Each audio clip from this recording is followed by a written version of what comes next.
Hello, and welcome back to Fair Life with Andrew McKee. And hey, Kevin and Andrea and Harvey and Dan. Woo! It was a crazy weekend. A lovely, wonderful one, but a very tiring one as well. We had really brilliant weather on Saturday, just great weather. I'd say in the low 70s was where the high was. And oh, it was so nice and comfortable. I think just at the end of the day, did it start to get maybe a touch warm feeling. That was it. The rest of the day was great. Uh, but fell into the classic trap. What I did was, it was such a light, wonderful day compared to the previous weekend. I went ahead and I pushed myself a little extra. I probably put it on 110% for the day. And at the end, I was wiped. So much, so much. Hey, Jan. But yeah, it was definitely a thing. Uh, oof, I really, Sunday was a bit more rough because of it. It was a warmer, but still not oppressively hot. And I didn't have to fake it or anything, but I definitely had to use some of the energy reserve to make it to get through yesterday. It was definitely tough. Oh yeah, and I didn't even mention the allergies. Ooh, yeah, definitely the allergens were out a little bit, and a lot of dust. It hasn't rained here recently, so a- very very dusty. So I'm actually not sure how much of it was allergies and how much of it was just so much dust in the air that I breathed in all day. You never know. You never know. Uh, yeah, I've had a few people say, yeah, they kind of want to go back to wearing masks sometimes on those dusty days, just to go back to the COVID masks so they have the excuse to not have to breathe in all that dust. Might might be some wisdom there. I'm just throwing it out. Might be wise. But yeah, it was still a great weekend. As far as my shows and I guess tips and sales and all of that, best weekend of the year so far for me. So yeah, that was great. But it was also just a lot of fun. I was in the zone. I was just having a great time on stage, enjoying it, trying stuff. No fear at all, just having fun and doing it. And I think it was, yeah, I think everybody had a good time, and that's the important thing. I mean, I figure if I have a good time and it seems like everybody else is having a good time, I'm doing my job and no regrets. Oh, and hey, Siri. Yeah, it is just a very interesting weekend. And I don't know, I'm looking at the forecast for next weekend with a little trepidation because they're saying it might rain a little bit, but it's still way too early to take anything they say on forecast seriously by far. What it may end up doing is just being a little cooler and cloudy, and it might rain for a, a tenth of an inch at 2 a.m. in the morning on Saturday, and that's it. That's yeah. It may be perfect. So we'll see. We'll see. Oh, thanks. I'm glad you enjoyed it, Jen. Yeah, yeah. You were out there on Saturday, as I recall, and that was that was just such a comfortable day. So nice. So nice. And the other good part is I am streaming on my self service again. I'm going straight through my cell phone, and that's my internet connection. I mean, I do have internet where I'm staying, but I had those problems a few weeks ago, and I still don't trust it completely. And last week was such a good test. I figure let's try it again and see if we can get the same results. And I think we will. I'm very happy with it, with everything exceedingly tweaked. Um, yeah, it seems to be working great.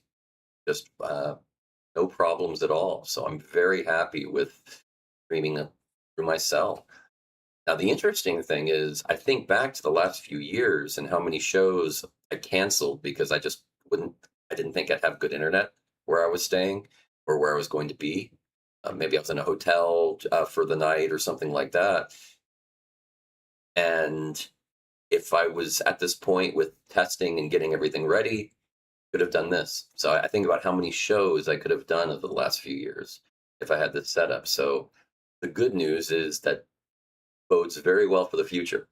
So I think, yeah, we'll be able to do a lot more streaming potentially, and and it'd even be better if Facebook would upgrade their what their capabilities. They're still using old video codec uh, stuff features. I mean, they're still using H.264 for those curious. They won't let you do anything more for live streams. It's so that's yeah, and it's really strange where YouTube they'll let me use the AV1 codec if I want, which is what I'm doing, and I can do full HD with less bandwidth than what I'm doing on 720p on Facebook right now. So I don't know. That's you just kind of go with what you can. But I'm glad it's okay. So everybody says looking good and great picture and sound and okay, excellent. See, so yeah, no complaints really. It's still it's working well and several years of testing and trial and uh, guesswork and uh, seeing what we can do. It's paying off finally. So that is good. Yeah, I need to put all this together and share this with some of my uh, friends who go around the country because I think some of this could really help. The main trick is just having a laptop that is powerful enough to do a lot of the encoding work for you. If pretty much, you don't necessarily need a gaming laptop, but pretty close. You need something that's really strong. And if you have that, you can get away with it. Really, what it is. That's a lot of it. That's most of the trick right there. The rest is just tweaking settings to get the most and out of the smallest bit rate. So that's been that. Other thing is, I mentioned before last week about my website and how that's coming together. I still have a few formatting tweaks to do. I didn't get much of that done this past week. I meant to, and couldn't quite get there. I ended up working on music. Oh no! And doing a little research to get my Patreon shape and getting that upgraded and worked on because I want to go full tilt on Patreon starting next week. So I'm getting back into that, and I really let that slide way too much, and that's on me. A couple of years ago, I started working hard on Patreon to see if I could do some stuff with that, and also social media, and do a lot more posts on YouTube and Facebook. And it did not go well. I realized what the problem was. I I was really I was putting up posts, but it really wasn't personal. It wasn't about me. It wasn't about the particulars of Faire, and so it was too, I think, far out there and too broad, and it wasn't really working. So I think this will be better, different. So that's the hope anyway. I'll give that a shot, and I'll keep you updated on that. But there should be a lot more posts in the future, so keep an eye out for that. So hopefully that will be good. Other than that, I mean, that is most of what's going on. I The week should be very good. I'm starting to get a lot more done, and I'm starting to finally get caught up, and that is nice. I got really sidetracked last year helping out family, and I think I'm back on track now, and that is a good. And yeah, and I'm looking at the numbers right now, and wow, uh, no missed frames, no rendering lag, no encoding lag, no stream lag, nothing. Everything is great. So yeah, that's a good feeling. I think we got this licked. That is always a good feeling. But yeah, I hope that some of you haven't been to Sherwood, are at least looking at going to some of the other fairs if they're nearby, because we're starting to get into that time period where more fairs are cropping up, sort of the spring zone. But how I look at it, getting out of the winter and going into spring. I mentioned the last few weeks was sort of that low point lull in the number of fairs, and we've kind of hit that point where it's starting to explode again. And in April and May, lots and lots of fairs going crazy. It kind of, you know, fades a little bit in the summer because it's a little warm, different places, but overall, very good. So enjoy. Is that when you're going to Scarborough, Jan? Because yeah, Scarborough's starting this weekend, so it'll be Scarborough's first weekend is this weekend. But after going that weekend, that's awesome. Yeah, it should be a lot of fun. And oh, okay, good. Yeah, yes, okay. Yeah, that will be a good one, and definitely a nice one. And starting in May, oh wow, there'll be a lot more fairs all around the country. Most of them right now are, of course, more in the south, but I'll show you that when I bring up the map. Other than that, mainly what I've been thinking about a lot of is how healthy it is to go to fair. And the thought kind of hit me this weekend because at the temperature and it was nice and low. And what what's a great temperature for fair? What's the best temperature for fair? So I started researching. What is healthy for people? When does it start to get not healthy temperature wise? I mean, what's too hot? And it really surprised me. They said that if it's below 104, it shouldn't be too much of a problem for humans, for the average human. If you're in decent health, if you're not in good health, no. But if you're in good health, less than 104, you should be okay as long as you drink drink fluids and uh, are okay. But apparently, humans can go fairly well between 104 and 122 degrees Fahrenheit. Wow. I can't imagine doing a festival at 122, but they said you can survive it for the day if you really take care of yourself. Over that, it's very dangerous. But that's kind of the high point. So I kind of went the flip side of that and said, okay, well, if that's where you have to be careful, it's probably 103 is the max temperature you should probably consider doing fair. That's my take. And honestly, and that's if you're in very good health. Yeah, right. I know. That's what I was thinking. I know. Yeah, no. And certainly everybody is used to different temperatures. And if your body's not used to it, that's probably not good. But at least you could survive it. That's the point I'm getting at. I'm not saying it's good for you, but you could survive it. Healthy, you should be okay at 103 and less. And actually, in my experience doing fairs, I think the hottest fair I've ever played was 113 degrees. And yeah, it was not fun. That's the only time I've ever had heat exhaustion at a fair. It was rough. I got through it, but it was tough. At the end of the day, ugh. uh, then other than that one, I think I've done a few things in the summer of about 106. I've played shows in 106-degree weather, and that was rough too. But again, doable. Um, if but you have to be very prepared for it, and believe me, it's not my favorite. Yeah, well, yeah, and of course, Andre, with your outfits and everything, I mean, the whole Faye costume and the garb, yeah, that's all the makeup too. That's your that yeah. I'm going to give you some leeway on that. Right, right. Again, it's all depends. A lot of it depends, I think, on what you're used to, and yeah. So I totally see that. And you're right. You want better than to survive. But again, I'm looking at what is the max you should be looking at. And for me, I'm thinking 103 is probably the max you should look at if you're in great shape. But generally, I think you probably are looking at something more like 93, I think is kind of the safer number. Go 10 degrees less than that. And that's hot. But if you are cautious and take care of yourself, that's probably okay. Is that the optimal temperature where you're going to be the happiest? No, definitely not. Yeah, that's exactly where that one fair I was at 113 degrees. That was in Oklahoma. First year of the King Arthur Pendragon Fair. That was in the first year they did it in July, and they learned from that mistake. It was never in July again after that. So yeah, that was hot. Yeah, totally agree, Andre. Yeah, that is that is interesting. I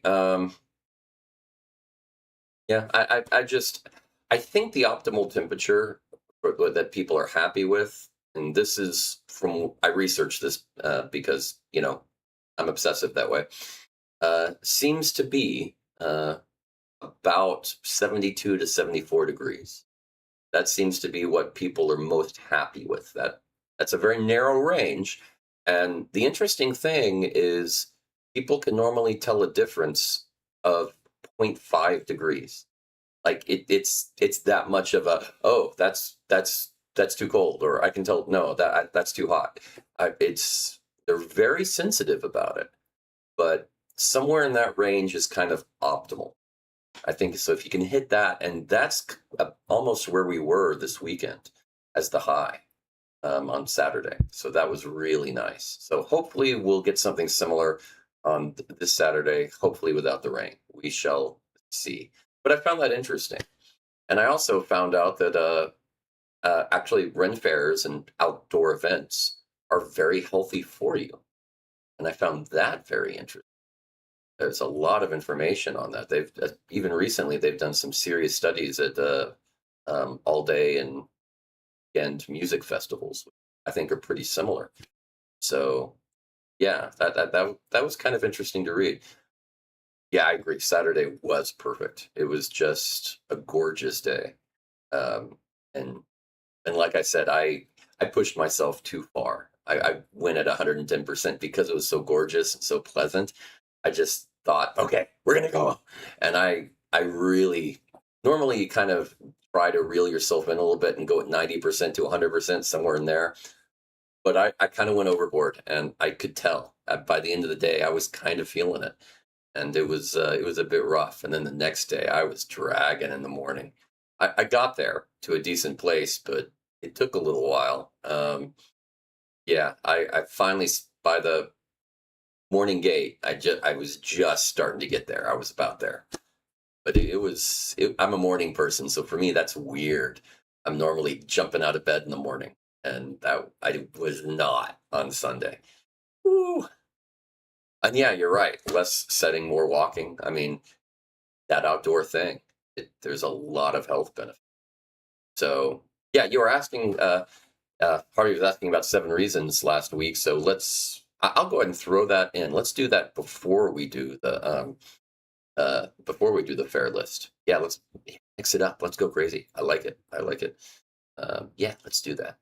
7 reasons. So I put together 7 reasons this week of 7 reasons Faire is good for your health. I know. I know. Now, some of these are going to be obvious, and if you've done fairs before, I'm sure you've thought of this, but it's a nice thing, I think.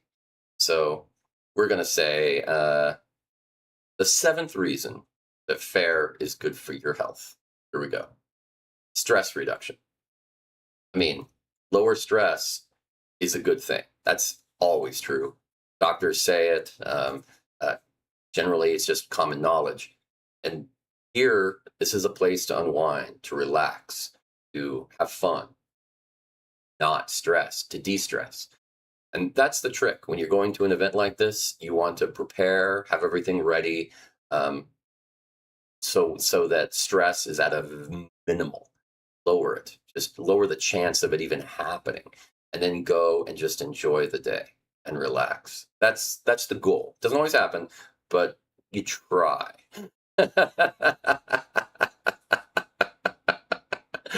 Yes, yes. Well, we'll talk a little bit about that, but yes, yes, that's funny.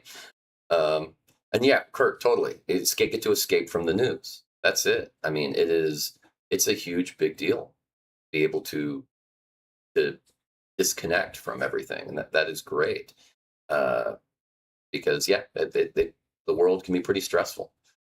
Um, well, Jan, you are you're the obsessive show watcher, so that's going to be a tough one for you because you want to see everybody, and that's almost an impossible scenario. So I see where it could be pretty stressful for you. Uh, you got to pace yourself. Yeah, you've got that timetable going. But yeah, stress. You do your best is, I guess, my point. But if you can't do it, and you can have low stress for an entire day, or even better, an entire weekend, that is that that's really doing some good stuff for your health for sure. It's hard to get a full day of low stress. It really is. So hard. Well, it's whatever relaxes you. That might be stressful for some people, Harvey. So yeah, but that's an option.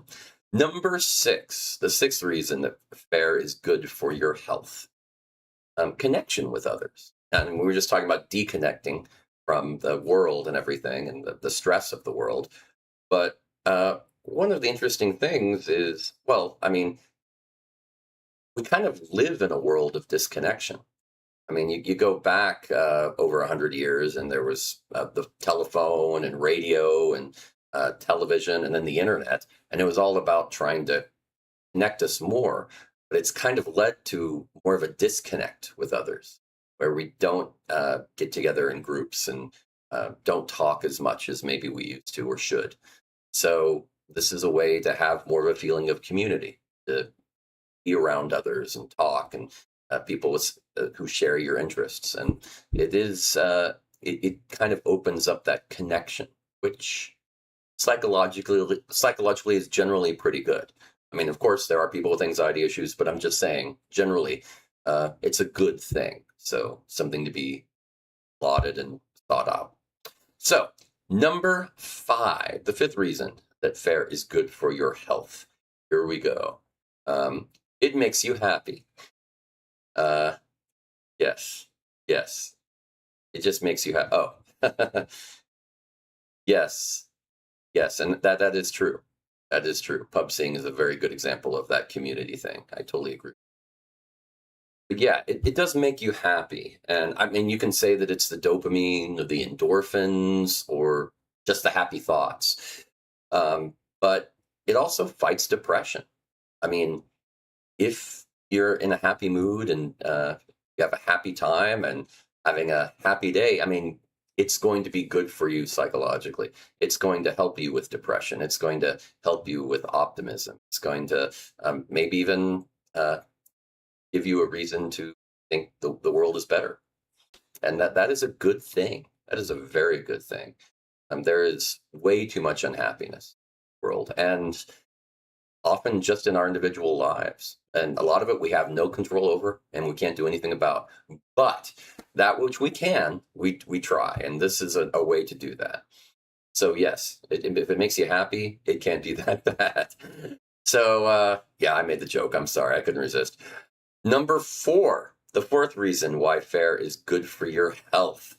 And, we're talking more about psychology so far. So let's jump away from that and go to the variety of food. Because, I think back to like 30 years ago where your food options were a turkey leg or funnel cake at Faire. Those were pretty much your main things. That was it. That's what you had. And when I was a kid going to Faire, that was my experience. So it's really weird. Now there's so many good options. I remember when soup bread bowls were first introduced at Faire, and everybody was ecstatic because they were just, oh my god, that's a game changer, just for health or an option. So yeah, now I mean, wow, I mean, you can do vegetarian options that are around, and vegan options, and if you have allergies, some options that are good with that. I mean, it's really amazing what a difference the last few decades have made. I mean, you have a lot of different food types to choose from, and you can try food that is not even that unhealthy for you. I mean, actually, some of it's very healthy for you that you've never tried before, and that's always good. So, a lot of good things with the food that did not used to be at Faire. I will say that. Also, a good example, Kurt. Gotta love those garlic mushrooms. So, number three, and this one I think is definitely an interesting one. It improves your brain function, and it's when you're listening to music in just headphones, it's a certain stimulus that it's just it really kind of helps to activate your brain a good bit. But when it's live, there's a lot more input, a lot more going on, a lot more to experience, and a lot more to feel. And it becomes a whole body creative experience. And it just really makes it really just energizes your brain. I mean, I don't know how else to put it. It is a good thing. And in the long run, if you could do this regularly, it is going to be very good for brain function down later in life. So, yes. Dan, I don't think you're wrong about the food. Yeah, it's a lot of people's favorite parts of Faire, but that's the best part about Faire. There's not just one thing. I mean, there's dozens of things, and if you ask a dozen people, they'll probably give you different answers about what their favorite thing is. And that's the variety is what makes Faire so appealing, really. So many different interests or types of people can appreciate it. I love that. Okay, number two. And this one isn't as obvious, I think, but one thing that makes Faire good for your health, and this is I'm talking more about music because that's kind of my experience, but other things too, is pain relief. And this might not be intuitive, but I remember a long while ago when I'd only been playing music for a few years, and one of the fans came up and after a show and said, "Listen, I just want to thank you. One of your songs really helped me get through my recovery after a really painful surgery," and I was kind of blown away by that. But it really meant a lot to me. I was surprised how much of a factor that could be, and actually, it was the Unicorn song. I know. I wouldn't have expected that. They said it just made them happy every time they heard it, and they really enjoyed it and liked it, and it helped get them through that.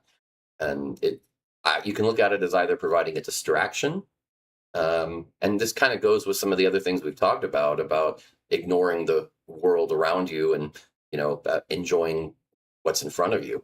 And I guess that kind of is a similar type of thing where you have that you could ignore the pain and focus on that. And partly because what we talked about with the improved brain function, all of that stimuli that just encompasses all the parts of your brain, and it really makes a difference. Yeah, I know that's one of your favorites, but yeah, one of mine too. Uh, I think Sunday. I don't know how many times I played it. It was more than usual. I had it requested a couple of times. It was really interesting. Uh, yeah, I'm always a little surprised when I'm at a pub show and somebody requests the Unicorn song because I don't really think of it as like a pub song, but I roll with it and have fun, and people generally enjoy it. Yeah, it's one of those songs people either really love or they're okay with. I don't, people don't normally dislike it. But yeah, it's just an interesting song. But yeah, so number one, the number one reason why hair is good for your health, and here you go. It's cheaper than a gym because you go to Fair and you get all this exercise. Apparently, now here's the thing. I researched this. The average person burns a little under 100 calories an hour, regardless. Just during the day, somewhere close to 100, maybe a little less, but somewhere like that. Just being around. When you're at Fair, that goes up a lot to several hundred calories an hour. And that's just with going to shows and that if you're active, you dance a little bit during a song or you clap a lot or you sing along with the songs, you get that movement. It's that even can go higher. Over a weekend, you can burn. I don't know how much I believe this number, but they did a study and they said you could theoretically burn at a weekend at a festival 9,000 calories. I was just like, whoa, that's like 4,500 calories a day. I guess that makes sense, but yeah, that hill. Yeah, that's exactly it. Yeah. Yeah, and that's the yeah, different fairs, different. It's rare to have a perfectly flat fair. They exist. I've done them, but most of them are always at least a little hilly, and yeah, it's that CrossFit training. You really get that in. You really get that in. Yeah, and that's true. I mean, 10 miles over a weekend is normal. And some people, I know you get the 4 to 5 a day. Some people actually get 10 in a day. It depends on the fare, but it happens. So it's pretty crazy. It is a lot of exercise. So you're getting all that exercise. You're, yeah, just imagine how much you pay for a gym and all the time you take doing that versus just getting a season pass at a fair. I mean, you want to get in good shape for your swimsuit for the summer, do a spring fair, get a season pass, and go every weekend and get all your exercise in. And the beautiful thing, and this comes back to the earlier beer comment, is hey, if you're a little worried, like, ooh, this maybe I shouldn't get that extra beer because so many calories. Now you don't have to worry as much. So yeah, you can actually yeah, offset some of that. You can get that pineapple ice cream and get that extra beer and enjoy that a little bit, and maybe not totally guilt free, but pretty close, because you're working it off. You really are. Yep, exactly, Dan. That's it. You don't. No reason to. Because yeah, now it's all good. Well, it's already 7:30, and I'm already. I want to get. That's why I want to get 7 reasons in early, because I knew this would be a conversation. 7 reasons. So let's go ahead and jump into the yeah, the fair map, and you'll notice that yeah, there's a lot more fairs than last week, and of course, still very much in the south because it's still it's still a little on the warm side, or I mean, still a little on the cold side. Actually, I'm sorry. It still can be cold. You can get those winter spells in March and April. So it's gradually going to get farther north, and as as it gets warmer in the north. For now, it still feels pretty warm in the south, but yeah, it. But just like this weekend looks like, it might be reasonably cool. Hopefully, no rain. Here's hoping, but yeah, it may not be too bad. So we will see. But yeah, because it still happens where some fairs they will get snow in April. It happens. So we shall see. Well, Harvey, everything's better on a stick. That's like the mantra of Ren Fair. Everything is better on a stick. Just yeah. So here we go. Jumping in on this because we're already hitting the time. Okay, let's see. Here we go. Yeah. Woo-hoo-hoo. Okay. You'll notice we have the a lot of the Florida fairs. Their last weekend was last weekend. A couple of them closed. So now we have the new Florida Fair, the St. Petersburg Renaissance Fair in Pinellas Park, Florida. It's doing 4 weekends, which is pretty good. It's a second year fair. It started last year in 2025. So yeah, 4 weekends in the second year. That's pretty impressive. Not many fairs, not many fairs pull that off. Because yeah, I was just about to say how fearful you should be because that's scary. 4 weekends, that's a huge risk early on. So either they really have a good setup or they're doing something right. It's probably because it's Florida. Florida has more fairs than almost every other state. It's just a state that's ripe for events like that, so they can really pull it off. I know the St. Petersburg Renaissance Fair is an interesting name for Pinellas Park. They have another fair there in the fall, the Pinellas Medieval Fair, and they chose St. Petersburg just so there would be no confusion because they're not related in any way, shape, or form. They're not on the same site. So just so you know.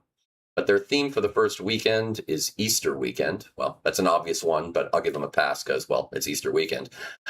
Then jumping over to Alabama, we have the Selma Renaissance Fair in Selma, Alabama. And this is its last and third weekend. So it'll be finishing year, and it is also only its second year. So good for them. It's part of those all that group of fairs that started post COVID and really came on strong because of so many people wanting to go outside and do events because they were sick of being shut in for a year. So it's really been a big influx, and they're benefiting from that, it seems. Jumping over to Arkansas, we have the Vanguard Renaissance Festival in Beebe, Arkansas. Just one day, Saturday only. This one's on kind of on a cusp a little bit. It is one of those fairs that is a student-run fair at the ASU, Arkansas State University, Beebe uh, location. That's a community college, but they're doing a student-led fundraising event dedicated to supporting the Student Emergency Hope Fund. Uh, Normally, I'm not crazy about organizations or companies just doing like a themed event that's one of many that they do, like a pub doing a mini Ren fair and then doing all these other things too.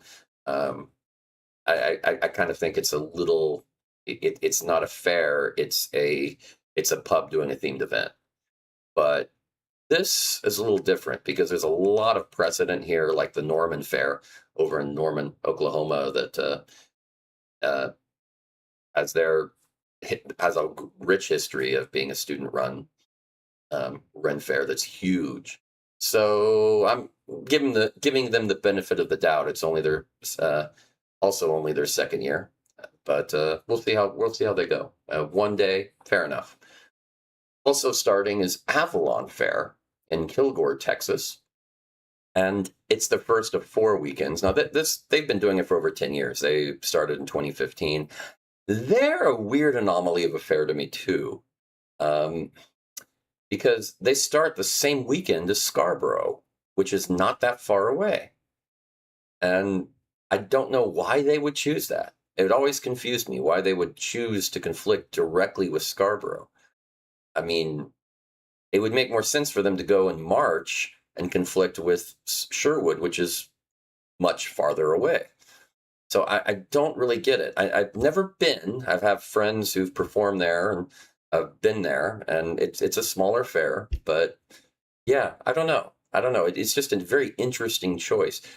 And perhaps it's one of those where even though it seems pretty close, it's still Texas far because Texas is so vast. This short distance is actually farther than you think, and they just they get a lot of people from this area, and there's not as much crossover.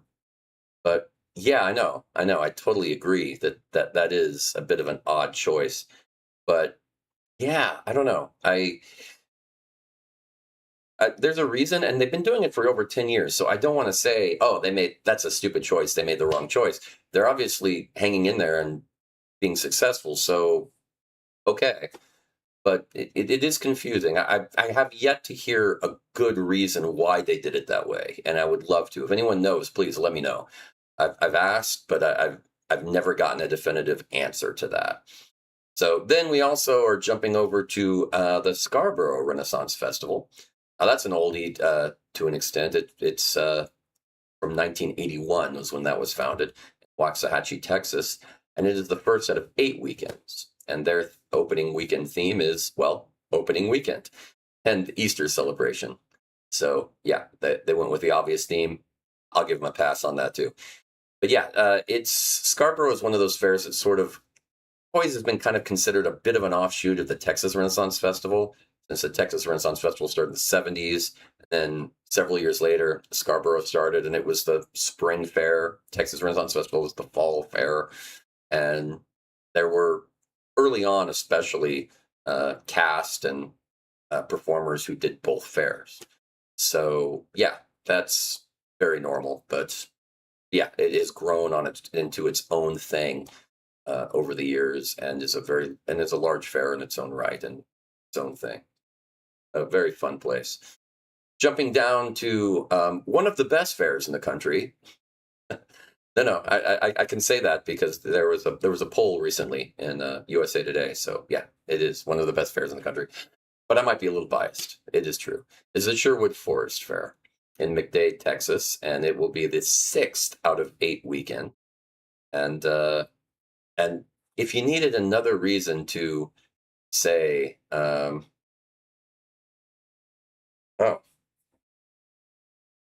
check your text, please. Okay. What, did I put something wrong in here? My text? I don't know. Oh no, it said saying to Jan, check your text. Okay, I don't know what that means. So we'll leave that alone. Okay, I don't know.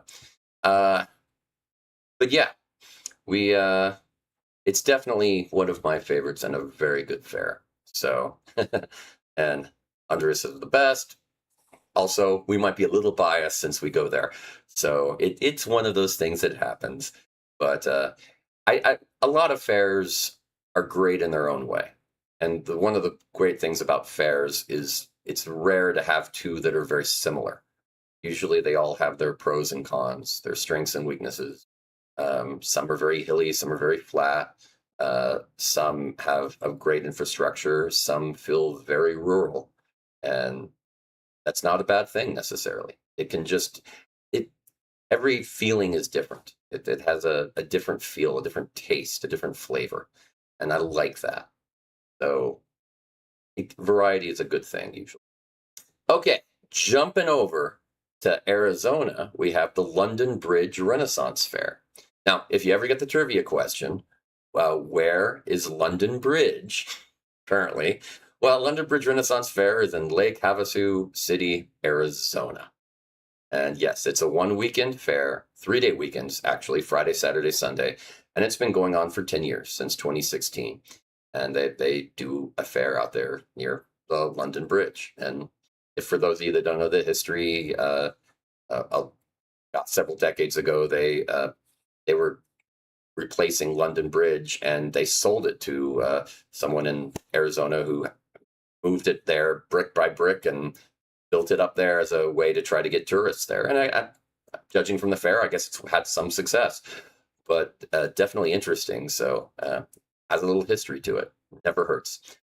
Then, speaking of history, jumping over to the Renaissance Pleasure Fair. They like to call it the original Renaissance Pleasure Fair in Irwindale, California, because, well, it was founded in 1963, and it is the oldest fair in the country, definitely. And it earned that title, and it deserves it.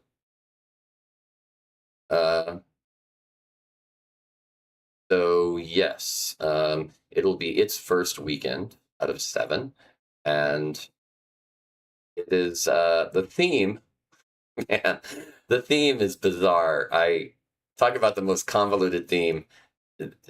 Their theme is Pirate and Marketplace Weekend with a Royal Treat Easter Sunday. Yeah, that's like 4 different things. Pirate, Marketplace Weekend, Royal Treat, and then Easter Sunday. It's like they got into a committee meeting and trying to decide what the theme should be, and nobody could agree, so they just mashed it all together. I mean, wow. I don't really. That's. I think that might win the award for the most convoluted, theme choice. And there are some other fairs that really give them a run for their money, so I will give them some points for that. I know. It does sound like something a little more nefarious. Yeah, you're not wrong. Uh, a game of Mad Libs. I like that. Now that's what we should do. There should be a Ren Fair Mad Libs. Oh my God, that would be. I I should put something like that together because that would sell so well at fair. Kids would love that. Oh my gosh, adults would too. Really. Uh, yeah, yeah. Ren Fair themed Mad Libs. Although I think that somebody owns the copyright to that, so I'd have to check on that. But man, that would be hilarious to pull that off. I like the idea. Anyway, it's already. Oh man, it's 7:45. This has been a long one. Ooh. Yeah, I've been a bad bard. Sorry. Ooh, not so good. Okay, let's go ahead and move over to this. Okay. Whew. And yeah, well, thanks for joining me for Fair Life. I wanted to make up for last week because it was very rushed and quick with sort of the test going on the cell phone. But again, haven't dropped a single frame. No problems. Everything looks great. So I think we've proven the whole concept of doing of doing this through my cell service. I've worked hard to try to find a good one. If you're curious, I'm using Visible is my the company I use, and it uses the Verizon network. So it seems to be pretty good. Bang for the buck. It's hard to beat with unlimited data. I like it. So yeah, I recommend it if you are in a location that caters to the Verizon network. Some don't. Some really prefer AT&T or T-Mobile for sure. But thanks very much. Have a wondrous week, and hopefully the weekend will be everything we hope it will be. And just because, hey, if you can get to a fair this weekend and enjoy it, it's good for your health. That's the point of this episode. All about the health, all about the mental, physical, and emotional health. So let's see if we can make everybody more healthy. Enjoy the weekend, relax, and I'll see you next week because best thing about seeing you all week to week is checking in during our fair life. So I'll see you soon. Bye.